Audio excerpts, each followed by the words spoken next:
Hôm nay là ngày đầu tiên chúng tôi tham gia vào một cái tour gọi là Chichen Itza. Đó là một cái phế tích của người Maya cổ. Chúng tôi đang ở trên xe buýt và đây là một tour địa phương và tất cả người ta chỉ nói bằng tiếng Tây Ban Nha. Chúng tôi đang đi vào một cái làng, người ta tái hiện là một cái làng Maya cổ, tức là cách đây cả vài trăm năm.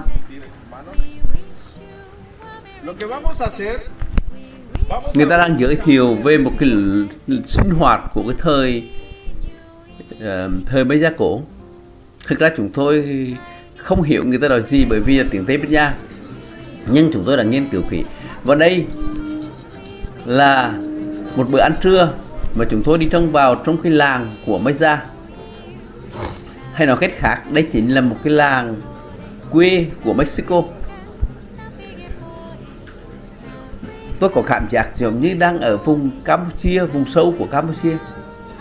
Bữa ăn trưa không có gì đặc sắc, nhưng nó rất là điển hình cho một vùng nông thôn ở Mexico. Chủ yếu là ăn đầu và thức ăn rất khó ăn. Nhưng mà tôi cảm nhận được cái không khí của vùng quê Mexico thực sự.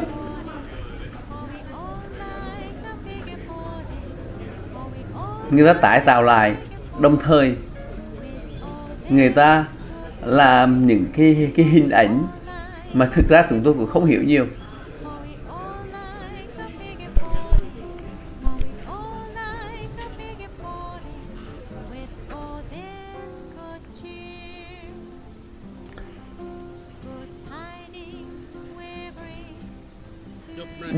Địa điểm thứ hai chúng tôi tham quan đó là hố sụt Xenot. Nó là một cái vùng sụt đất giống như cái miệng giếng nhưng mà rất lớn, mà từ đó nước ở trong lòng núi nó rỉ ra, không có chỗ thông với khe suối nào cả. Và mọi người ở đây tham gia bơi lội ở trong hồ Xenot đó, và tôi cũng tham gia. Thực sự cái hồ rất là lạnh, nước rất là mát, rất là trong trẻo. Và mọi người sau khi ăn xong được tắm thỏa thích khoảng 2 giờ.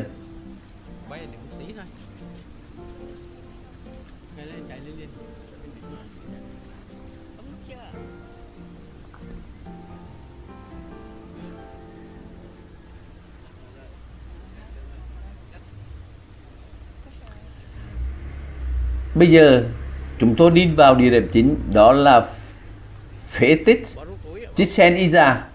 Trên đường đi vào tôi cảm giác giống như là một vùng ở nông thôn ở Campuchia, cũng rất là màu sắc, người ta bán những cái thổ cẩm.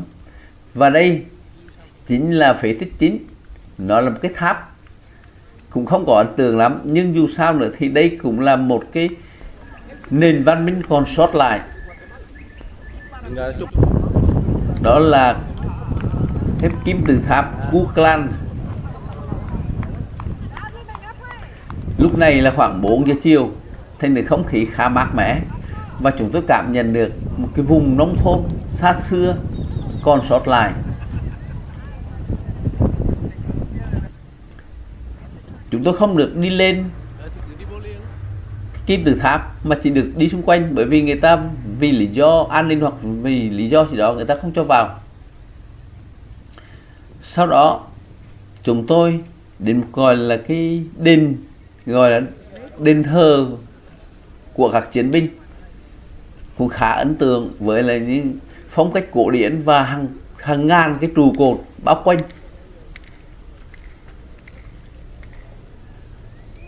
Nền văn minh Maya là một nền văn minh vùng Trung Mỹ, nó cũng tương tự giống như Inca và Aztec đã tàn lụi. Và sau khi người Tây Ban Nha đến đây, thực sự trước đó nó đã không còn nữa rồi.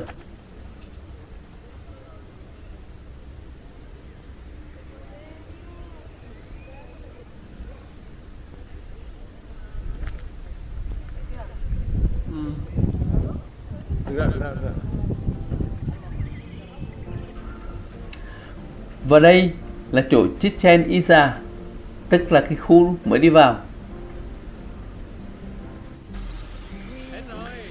Điểm cuối cùng chúng tôi đến Đó là thành phố cổ Vallauris, một thành phố của thời thuộc địa.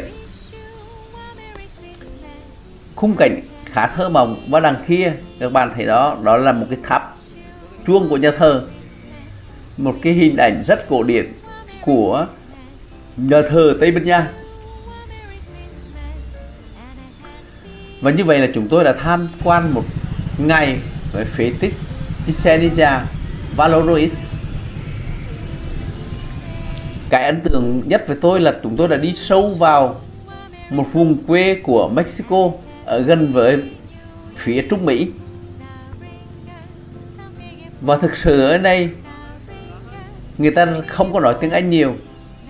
Đó là cái cảm nhận của chúng tôi về một cái vùng đất mới lạ. Và video của chúng tôi đây đã ghi lại được một số hình ảnh.